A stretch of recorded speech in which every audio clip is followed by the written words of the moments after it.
नमस्कार प्यारे मित्रों, वेदना चैनल में आपका स्वागत है। मेरी आज की कहानी है शेर को सवा से।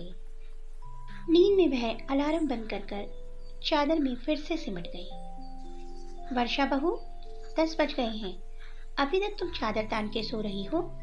मोहित कब का ऑफिस चला गया, अब तो उठो बेटा, नहा धोकर नाश्ता कर लो। सास वनीता जी अपनी बहू वर्षा को उठाते हुए बोली, मम्मी जी, आज तो सर के साथ कमर भी बहुत तेज दुख रही है, इसलिए थोड़ी देर हो गई। आप चिंता मत करो, दोपहर का खाना मैं अकेले ही बना लूंगी। अरे नहीं बेटा, मैं हूं ना, तुम्हें ज़रा बेफिक्र करने की ज़रूरत नहीं। बस तुम नाश्ता कर दवा लेकर आराम करो, उसके बाद मैं तुम्हारी पीठ पर झंडू बाम मल दूंगी, तुम्हें आराम पड़ेगा। कहते हुए वापस रसोई की ओर मुड़ गई। वर्षा मोहित की शादी को 2 महीने हो गए। मोहित पुणे की एक कंपनी में काम करता है, इसीलिए शादी के तुरंत बाद वह वर्षा को लेकर चला गया। मगर माँ वनीता को अपनी बहू के संग रहने का बड़ा ही मन था, इसलिए कुछ दिनों के लिए सागर से पूना रहने पहुंच गई। सोचा बहू के साथ अच्छी साठगांठ बनाऊंगी ताकि आगे कोई परेशानी ना हो। वर्षा शुरू से ही बहानेबाज लड़की रही, अपने मायके में तो बड़े ठाठ से रहा ही करती थी, मगर माँ हमेशा कहती थी, देखो बेटा, ये झूठ और बहाने यहाँ तो चल जाएंगे, मगर ससुराल में तो तुझे सबका लिहाज करना ही होगा। इस तरीके से बहाने बनाकर तू काम से बच नहीं सकती। तो वह यहाँ भी कहती कि इतना पढ़ लिख कर नौकरी कर, मैं काम क्यों करूँ? 4 नौकर चाकर घूमेंगे मेरे पीछे, और सास, उसे तो मैं अपनी उंगलियों में नचा दूंगी। माँ के बहुत समझाने पर भी वह अपनी हरकतों से बाज नहीं आती। कभी कॉलेज न जाकर मूवी देखना, रात में पढ़ाई के नाम पर सहेलियों के संग पार्टी करना उसके शौक थे। अपनी माँ के साथ रसोई में सिरदर्द का बहाना बनाकर हाथ ना बंटवाती। कभी पकड़ी भी जाती तो पापा और भाई वार्निंग देकर छोड़ देते, मगर अब आदत पड़ गई है तो आसानी से कैसे जाएगी। हर बार माफ किए जाने पर अपने आप को शेर समझती। अभी नौकरी ज्वाइन नहीं कर रही है, मगर जब से पूना आई है तो उसका बाहर खाना पीना और पार्टियां खत्म ही नहीं होते हैं। मोहित भी अपनी नई बीवी की हर फरमाइश पूरी करने में कोई कसर नहीं छोड़ता, जब चाहे घुमाने फिराने ले जाता।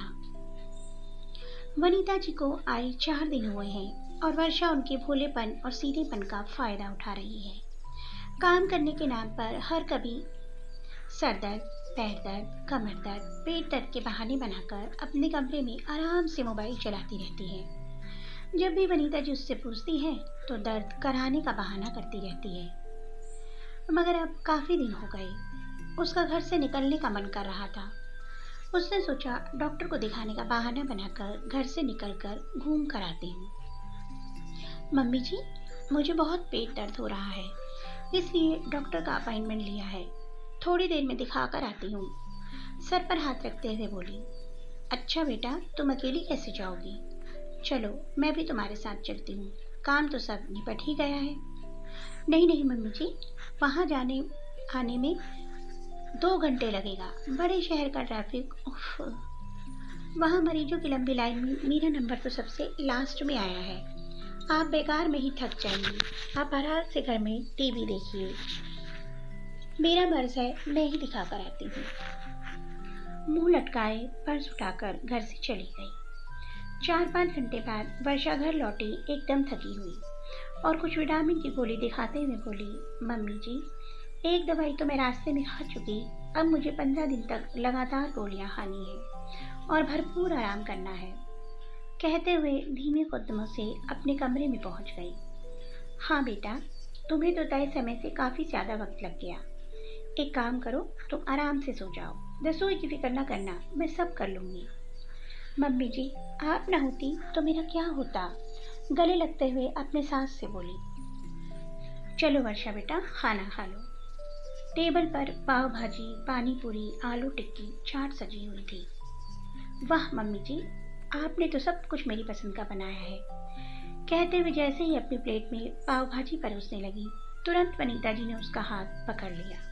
नहीं बहू, तुम यह सब मिर्च मसाला चाट पकौड़ा नहीं खा सकती, तुम्हारे पेट में दर्द है ना, मैंने तुम्हारे लिए मूंग दाल की खिचड़ी बनाई है। अरे मम्मी जी, दर्द अब तो ठीक है। नहीं नहीं बेटा, परहेज करना बहुत जरूरी है। चलो खिचड़ी खाओ। और मोहित वनीता जी ने उसी के सामने चटकारे ले लेकर पानी पूरी, आलू टिक्की, पाव भाजी खाई और वर्षा उन्हें देखकर जलती रही। अगले दिन भी वनीता जी ने खाने में एक से बढ़कर एक व्यंजन बनाए और वर्षा को सिर्फ दलिया दिया, वो भी बिना नमक वाला ही। शाम को मोहित और वनीता जी छोले भटूरे खा रहे थे। तब वर्षा बोली, मम्मी जी अब तो मेरा पेट दर्द बिल्कुल सही है, मुझे भी छोले भटूरे खाने दीजिए ना। ना ना बहू, छोले इतने ज़्यादा हैवी होते हैं, तुम्हारा पेट दोबारा दुखने लगेगा।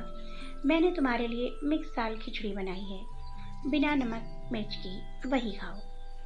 देखना तुम अगले 15 दिन यही खाकर दौड़ने लग जाओगी और सारा काम सरपट कर लोगी। फिर से खिचड़ी का नाम सुनकर वर्षा के होश उड़ गए। बहू, तुम क्यों परेशान होती हो? खिचड़ी दवा खाकर आराम करो। सुबह भी 12 बजे से पहले मत उठना, मैं सारा काम निपटा लूंगी। बहू, मैं तो बीमारी की जड़ से मिटाने में यकीन करती हूँ और तुम यह सुपाच्य सादा खाना खाकर ही ठीक हो जाओगी, मेरा वादा है। सास वनीता जी वर्षा के सिर पर हाथ फेरती हुई बोली। तब मोहित भी बोला, हाँ, माँ के पास घरेलू नुस्खे हैं, तुम एकदम टिप टॉप हो जाओगी। देखो तुम्हारे लिए नीम का काढ़ा बनाया है, कल करेले का बनाएंगे। मुझे तो लगता है जिंदगी में दोबारा बीमार ही नहीं होगी। और फिर तुम्हें कल को नौकरी पर भी जाना है। ऐसे ही पेट दर्द सर दर्द होता रहा तो छुट्टियां भी नहीं मिलेंगी, सीधा ऑफिस से छुट्टी ही हो जाएगी। अपने पति और सास की बात सुन वर्षा के तोते उड़ गए। उसे लगा दलिया खिचड़ी तक तो ठीक था, अब यह कड़वे काले पीने पड़ेंगे। ना बाबा ना, अब तो अपने बहानों का भंडा फोड़ना ही पड़ेगा, वरना सास दलिया खिचड़ी खिला खिला कर मार देगी। फिर वह बहाने किसके लिए बनाएगी? तब वो नीचे निगाहें करके बोली, मम्मी जी मुझे आपसे कुछ कहना है। मैंने काम से बचने के लिए बहाना बनाया था ताकि मुझे रसोई के कोई काम ना करना पड़े, और मैं डॉक्टर के पास भी बहाना बनाकर मूवी और शॉपिंग करने गई थी। मगर मुझे अपनी गलती का एहसास हो गया है। आगे से मैं इस तरह बहाने बनाकर काम चोरी नहीं करूंगी। उसकी बात सुन वनीता जी और मोहित जोर जोर से हंसने लगे। माँ, मान गए आपको, आपकी बहू शेर तो आप सवा शेर, मगर यहाँ तो बहू शेर सास करके रहे। मतलब मैं कुछ समझी नहीं वर्षा, आश्चर्यचकित होकर बोली। बहू, मैं तो तुम्हारे बहाने पहले ही समझ चुकी थी। जब तुमने पेट दर्द का बोल सर पकड़ रखा था, क्योंकि अगर तुम्हें सच में पेट में दर्द होता तो तुम पेट पकड़ती, सर नहीं। उस पर डॉक्टर को दिखाने का बहाना बनाकर जो तुम मॉल घूमने गई थी वह भी मुझे पता चल गया था। शायद तुम्हें पता नहीं, मैं भी सोशल मीडिया पर बहुत एक्टिव हूँ और फेसबुक पर तुम्हारी फ्रेंड भी। तुमने इतनी सारी फोटो अपलोड करी अपनी सहेलियों के साथ, तो मुझे सारा माजरा समझते हुए जरा भी देर नहीं लगी। आखिर मैंने अपने ये बाल धूप में सफेद नहीं किए हैं बेटा, और तुम्हें तुम्हारी गलती का एहसास कराने के लिए तुम्हें थोड़ा सा परेशान कर दिया। अब तो वर्षा शर्म के मारे धरती पर गिर जा रही थी। ये माँ नहीं है, सासू माँ है। दुनिया की हर सास शेर पर सवा शेर होती है और बहू को ढेर करने का एक बहाना नहीं छोड़ती। ये बात वो कैसे भूल गई? मम्मी जी, मैं सच में बहुत शर्मिंदा हूँ, बहाने बनाने की आदत से मजबूर हूँ और आज इसीलिए आपसे नजरें भी नहीं मिला पा रही। क्या आप मुझे बेटी समझ के माफ करेंगी? अरे बहू, मेरे पैरों में बहुत दर्द हो रहा है, जाओ जाकर तेल गरम कर लाओ, मेरे पैरों की मालिश करना। जी अभी लाई, आप आराम से बैठिए। वर्षा दौड़ती हुई तेल गरम कर लाई तो देखा दोनों माँ बेटा पेट पकड़ पकड़ कर हंस रहे थे। अरे मैं तो मजाक कर रही थी, तुमने मेरे बहाने को तो एक बार में ही मान लिया, अब बनोगी तुम अच्छी बहू।